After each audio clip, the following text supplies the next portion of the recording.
एक number GS में आज हम मध्य प्रदेश की नदियों का अध्ययन करेंगे। इसके अंतर्गत हम नर्मदा, चंबल आदि नदियों को देखेंगे। पूरे भारत में सर्वाधिक जो नदियां हैं वो सबसे ज़्यादा मध्य प्रदेश में ही हैं। तो इसको समझने के लिए हम इस पैराग्राफ को देखते हैं कि विश्व में सबसे अधिक नदियां भारत में स्थित हैं या भारत में प्रवाहित होती हैं, और भारत में सबसे अधिक नदियां मध्य प्रदेश राज्य में प्रवाहित होती हैं। लगभग 207 नदियां जो हैं वो मध्य प्रदेश में हैं, 207। ठीक है, ये आंकड़ा एक मध्य प्रदेश को इसलिए नदियों का मायका कहा जाता है, ये एग्जाम में आ चुका है, इसे आप याद रखेंगे। मध्य प्रदेश की प्रमुख नदियों में नर्मदा, चंबल, सोन, बेतवा, ताप्ती, शिप्रा, तवा, काली सिंध हैं और उनकी कई सहायक नदियां हैं।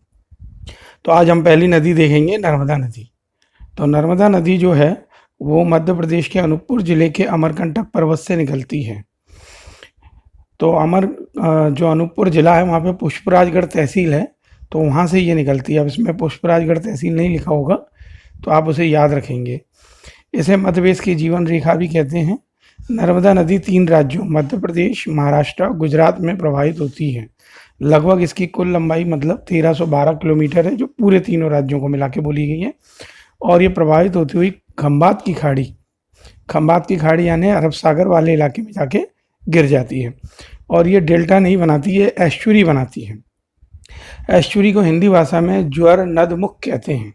ठीक है, तो इसमें थोड़ा और समझते हैं। बरनार, बंजर, तवा, छोटी तवा, कुंदी, दूधी, शक्कर, गंजाल और गोई, ये सब जो है नर्मदा की सहायक नदियां हैं।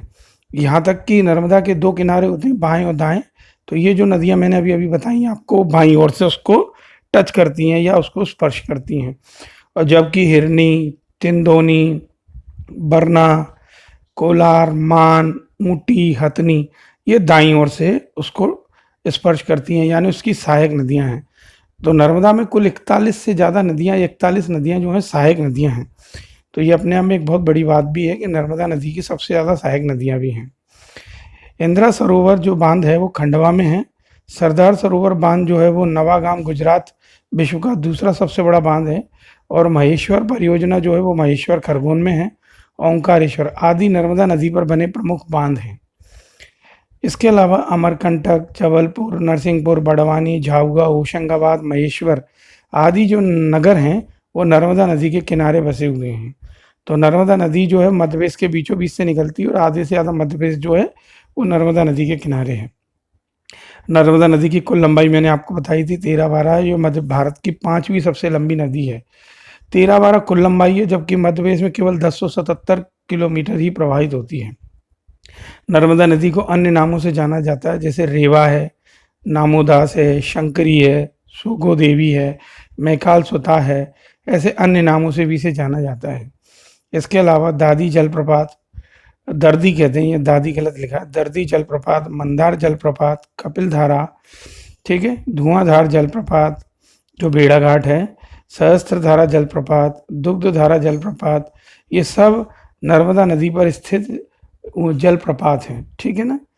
तो अगली हमारी जो नदी है वो चंबल नदी है। देखा होगा आपने ऊपर, नर्मदा नदी सबसे महत्वपूर्ण नदी है, उस पर सभी प्रकार के प्रोजेक्ट और सब प्रकार के योजनाएं चलाई जा रही हैं। इसी तरीके से चंबल नदी को देखें।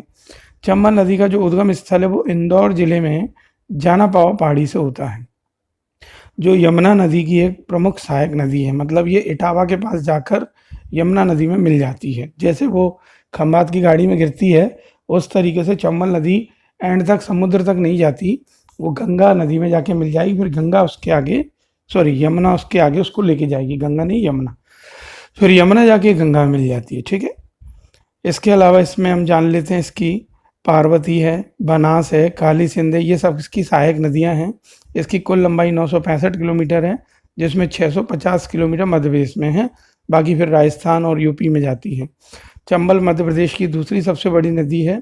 ये मध्य प्रदेश और राजस्थान के मध्य में सीमा का निर्धारण करती है। ये इंपॉर्टेंट बात है, ये एग्जाम में पूछी जाती है कि कौन सी नदी मध्य प्रदेश और राजस्थान के बीच सीमा का निर्धारण करती है। इसके अलावा गांधी सागर बांध जो मंदसौर में, राणा प्रताप सागर बांध चित्तौड़गढ़ राजस्थान में, जवाहर सागर बांध जो कोटा में है, चंबल नदी पर स्थित प्रमुख जल परियोजनाएं हैं।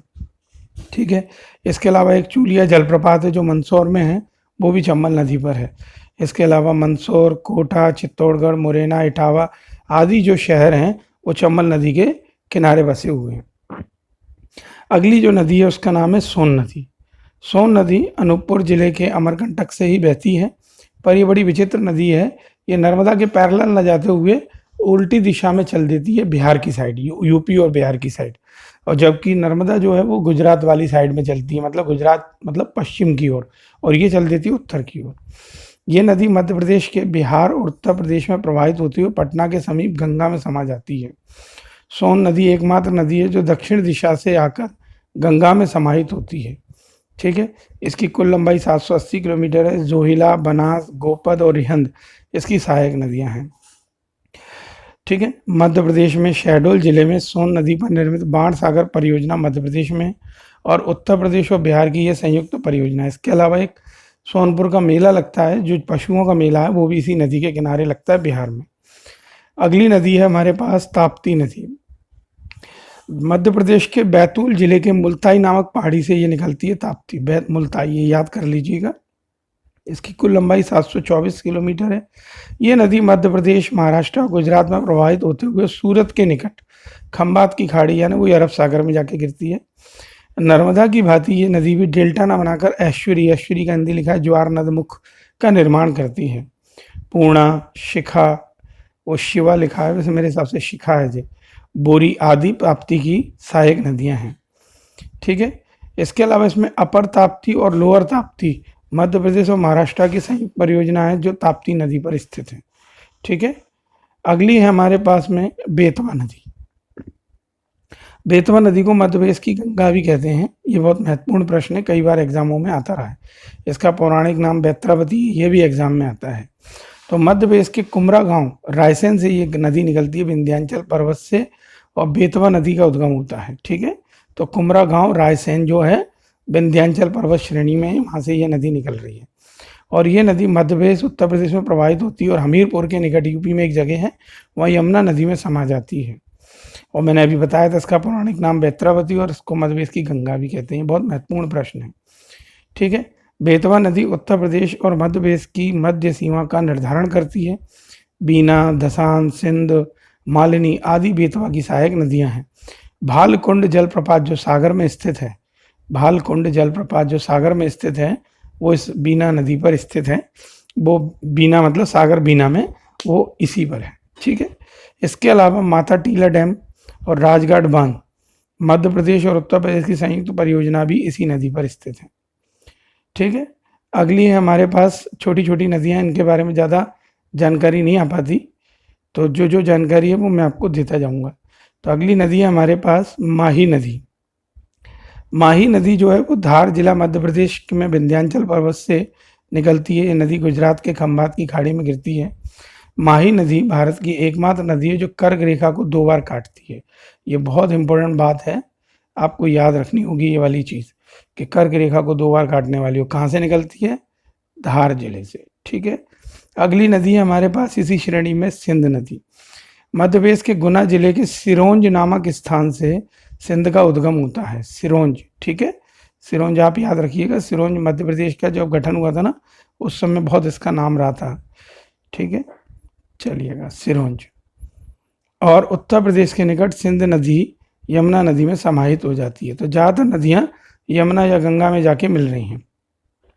शिप्रा नदी, शिप्रा नदी जो है वो मालवा की गंगा कहलाई जाती है। ये एग्जाम में क्वेश्चन आता है, इंपॉर्टेंट है ये बात भी कि मालवा की गंगा किसे कहते हैं, तो शिप्रा को कहते हैं।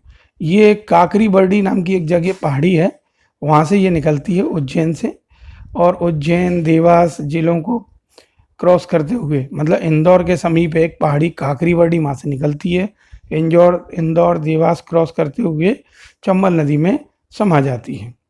उज्जैन का प्रसिद्ध महाकालेश्वर मंदिर जो है वो शिप्रा नदी के तट पर ही है। शिप्रा नदी के तट पर प्रत्येक 12 वर्ष बाद सिंहस्थ महाकुंभ का आयोजन होता है। शिप्रा नदी पर राम घाट स्थित है जो धार्मिक दृष्टि से अत्यंत महत्वपूर्ण है। खान नदी शिप्रा नदी की सहायक नदी है। एग्जाम में पूछा जाता है कि इंदौर किस नदी के किनारे बसा हुआ है, तो उसका नाम है खान नदी। और शिप्रा नदी की कुल लंबाई 195 किलोमीटर। ठीक है, अगला है, आप आंकड़ों को थोड़ा रीचेक किया करें।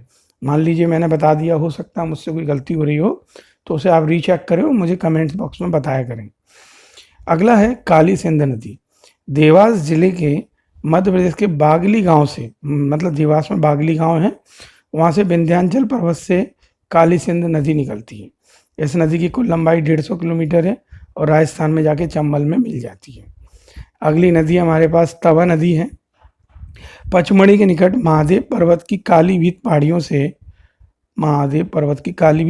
से इसका उद्गम होता है। होशंगाबाद के निकट ये नदी नर्मदा नदी में समा जाती है, मतलब ये खुद समुद्र तक नहीं जाती, ये नर्मदा में समा जाती है। होशंगाबाद जिले के मध्य प्रदेश में सतपुड़ा राष्ट्रीय उद्यान और बोरी अभ्यारण्य के मध्य तवा नदी मतलब बहती है। ठीक है, तवा नदी पर निर्मित बांध मध्य प्रदेश का सबसे लंबा तवा बांध है। जो नर्मदा नदी तवा नदी के संगम पर मंदार जलप्रपात खंडवा में है। तो जिस स्थान पर नर्मदा नदी और तवा नदी मिलती हैं उस जगह पर मंदार जलप्रपात है जो खंडवा में है। देवनी, मालनी, सुखतवा आदि इसकी सहायक नदियां हैं। ठीक है, अगली नदी है वैनगंगा। ये दक्षिण भारत की नदियां आ गई हैं। वैनगंगा जो है वो महाराष्ट्र की ओर नीचे जाएगी। तो सिवनी, मध्य प्रदेश में एक जगह सिवनी के मुंड्रा नामक स्थान से इस नदी का उद्गम होता है। वैनगंगा सिवनी जिले से अर्धचंद्राकार आकृति बनाती हुई प्रवाहित होती है और इसके पश्चात भंडारा जिला महाराष्ट्र में प्रवाहित होती है।